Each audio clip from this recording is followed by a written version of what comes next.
Olá! Nesse vídeo nós vamos falar sobre os CLPs, Controladores Lógicos Programáveis, ou, no inglês, Programmable Logic Controllers, PLCs.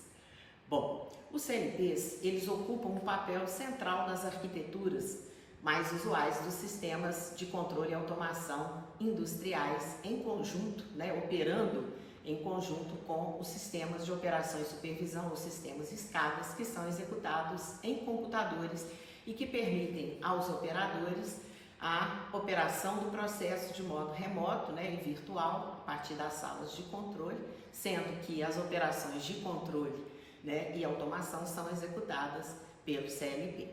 Bom, existe uma grande diversidade de arquiteturas, de sistemas de automação, vocês vão estudar isso na disciplina de informática industrial, mas essa é uma arquitetura bastante praticada nos sistemas de automação industrial.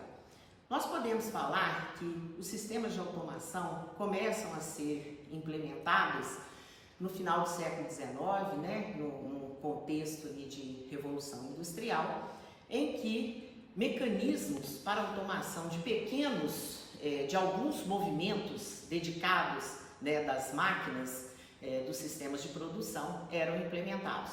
Então eram sistemas puramente mecânicos dedicados a automatizar algumas operações repetitivas das máquinas, mas que já traziam um grande ganho em termos do processo produtivo e do alívio dos operadores que trabalhavam com essas máquinas, na operação dessas máquinas.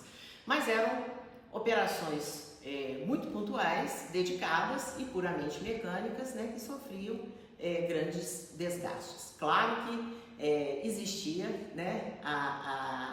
o interesse em melhorar esses sistemas. E aí na década de 20, nos anos 20, em torno de 1920, vem uma alternativa, que são os dispositivos eletromecânicos, relés e contadores, que são basicamente dispositivos que possuem um solenoide e um bloco de contatos, com contatos normalmente abertos, normalmente fechados.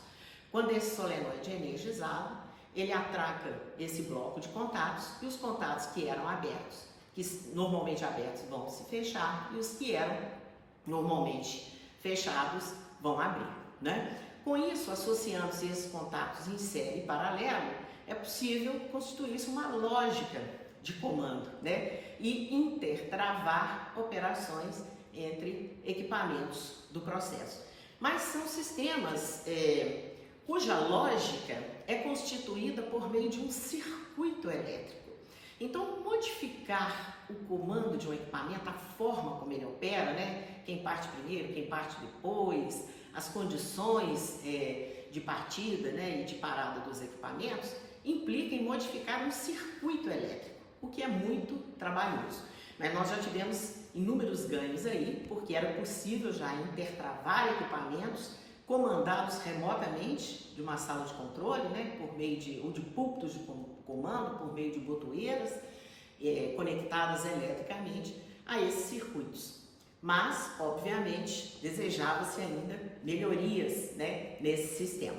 E depois, já na década de 60, final da década de 60, nós já tínhamos aí dispositivos microprocessados, eletrônica de estado sólido bastante evoluída, e vem então o projeto e implementação de um novo equipamento, que são os CLPs. São equipamentos então microprocessados como computadores para controlar o processo. A diferença é que nos CLPs os pontos de entrada e saída são pontos físicos, onde podem ser conectados estados de sensores e de chaves de campo, e às saídas pode-se conectar uma decisão de controle, de comando, para ligar ou desligar equipamentos no campo.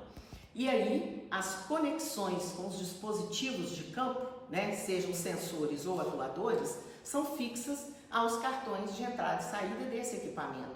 E as lógicas de controle, elas são programadas na memória desse controlador, o que é uma evolução muito grande, porque agora, se nós quisermos modificar a lógica de controle, nós vamos modificar um programa, um software, Bom, primeiros CLPs, eles nasceram muito pesados, né? Havia uma preocupação muito grande na indústria de que, sendo esses dispositivos, né, microcontrolados, trabalhando com memória, que eles pudessem sofrer muitos impactos no ambiente industrial, que é um ambiente com muitas perturbações, né, com muitos campos magnéticos, né, no entorno, e que isso pudesse, então, não permitir que esses equipamentos operassem com segurança, né? Então, os primeiros CLPs eram CLPs muito pesados, é o que eu vou mostrar para vocês aqui agora, né? Com o passar do tempo, né, e rapidamente foi se percebendo que não era preciso que ele fosse assim tão robusto, tão pesado, porque esses equipamentos, na verdade, desde o início, operavam dentro de armários, né, fechados, blindados, em salas de controle. Mas eles nasceram assim. O professor Constantino Seixas costumava dizer que o CLP precisou nascer um bugre para ser aceito, ou seja, um equipamento muito pesado, muito robusto. Então nós vamos ver aqui um modelo bem antigo de CLP. Esse é um CLP Metal Leve alambrado. A Metal Leve que era uma empresa brasileira que, no período da reserva de mercado, no período de nacionalização, fez uma parceria então com a Alambrado, e esse CLP então é um CLP Metal Leve com tecnologia alambrada. Nós recebemos essa doação aqui da Ferteco em 1999, ele já tinha sido bastante utilizado, talvez até da década de 80, né? Mas você vê que é um CLP bastante robusto, todo de metal. Essa aqui é a fonte de alimentação. Aqui nós temos a CPU, a memória desse controlador, o cartão de entrada, cartão de saída, discreto, cartões de comunicação. É um CLP bastante pesado, eu não consigo levantar esse painel aqui sozinha.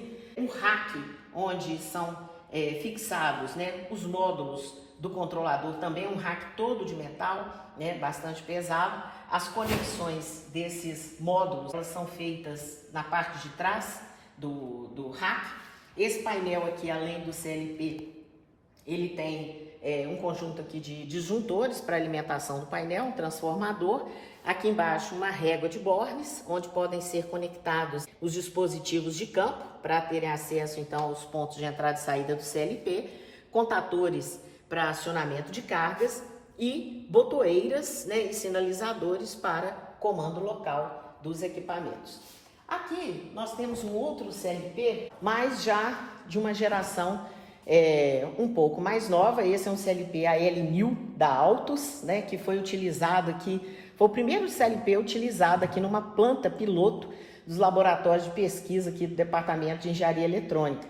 Ele, durante muito tempo, né, foi utilizado na automação de uma planta piloto que nós temos lá, o STI, Sistemas de Tanques Interativos, para controle, então, daquela planta. Então, a Altus é um dos poucos fabricantes nacionais de CLP.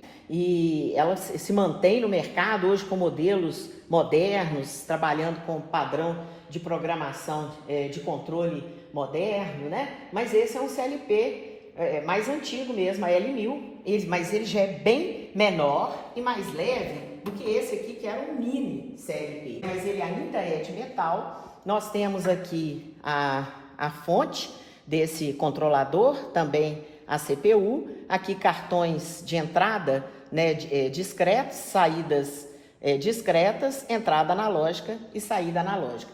Nesse modelo nós já não temos mais um rack como esse aqui, um rack externo assim, tão pesado. As conexões, o CLP tem que ser fixado num painel, e as conexões entre os cartões de entrada e saída e a CPU são feitas aqui por cima. A gente tira essa tampa e conecta então os módulos por meio desse cabo chato, ok? Bom, então esses são modelos mais antigos que nós temos aqui para vocês terem uma ideia de como eram os modelos iniciais do CLP, e nós vamos ver um modelo de CLP mais moderno, mais leve, que é o nosso CLP do módulo Micra.